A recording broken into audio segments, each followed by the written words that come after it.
Isaiah chapter 28, verse 1.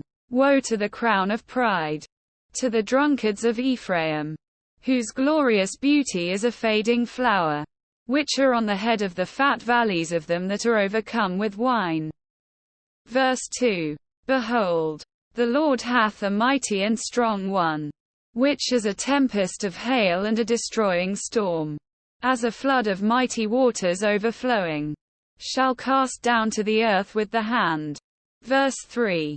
The crown of pride, the drunkards of Ephraim, shall be trodden under feet. Verse 4. And the glorious beauty, which is on the head of the fat valley, shall be a fading flower, and as the hasty fruit before the summer, which when he that looketh upon it seeth, while it is yet in his hand he eateth it up. Verse 5. In that day shall the Lord of hosts be for a crown of glory, and for a diadem of beauty, unto the residue of his people. Verse 6. And for a spirit of judgment to him that sitteth in judgment, and for strength to them that turn the battle to the gate. Verse 7. But they also have erred through wine, and through strong drink are out of the way. The priest and the prophet have erred through strong drink. They are swallowed up of wine. They are out of the way through strong drink. They err in vision. They stumble in judgment. Verse 8. For all tables are full of vomit and filthiness, so that there is no place clean. Verse 9. Whom shall he teach knowledge? And whom shall he make to understand doctrine?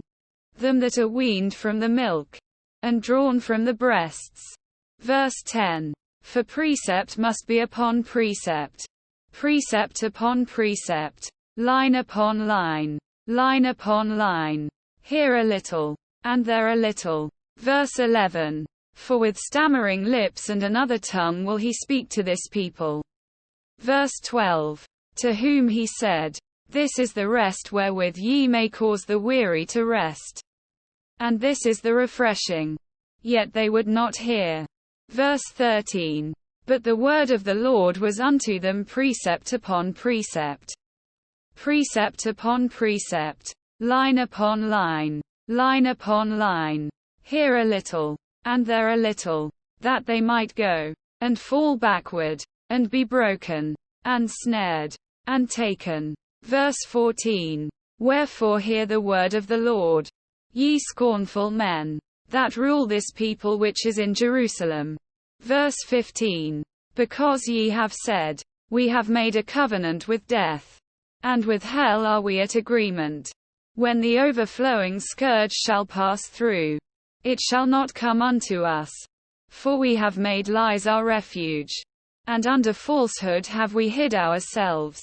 Verse 16. Therefore thus saith the Lord God, Behold, I lay in Zion for a foundation a stone, a tried stone, a precious cornerstone, a sure foundation. He that believeth shall not make haste. Verse 17. Judgment also will I lay to the line, and righteousness to the plummet. And the hail shall sweep away the refuge of lies, and the waters shall overflow the hiding place. Verse 18. And your covenant with death shall be disannulled, and your agreement with hell shall not stand. When the overflowing scourge shall pass through, then ye shall be trodden down by it. Verse 19. From the time that it goeth forth it shall take you. For morning by morning shall it pass over, by day and by night. And it shall be a vexation only to understand the report. Verse 20. For the bed is shorter than that a man can stretch himself on it, and the covering narrower than that he can wrap himself in it. Verse 21. For the Lord shall rise up as in Mount Perazim. He shall be wroth as in the valley of Gibeon, that he may do his work, his strange work, and bring to pass his act, his strange act. Verse 22. Now therefore be ye not mockers, lest your bands be made strong. For I have heard from the Lord God of hosts a consumption, even determined upon the whole earth. Verse 23. Give ye ear, and hear my voice. Hearken, and hear my speech. Verse 24. Doth the plowman plow all day to sow? Doth he open and break the clods of his ground? Verse 25. When he hath made plain the face thereof, doth he not cast abroad the fitches, and scatter the cummin, and cast in the principal wheat and the appointed barley and the rye in their place? Verse 26. For his God doth instruct him to discretion, and doth teach him. Verse 27. For the fitches are not threshed with a threshing instrument, neither is a cartwheel turned about upon the cummin, but the fitches are beaten out with a staff, and the cummin with a rod. Verse 28.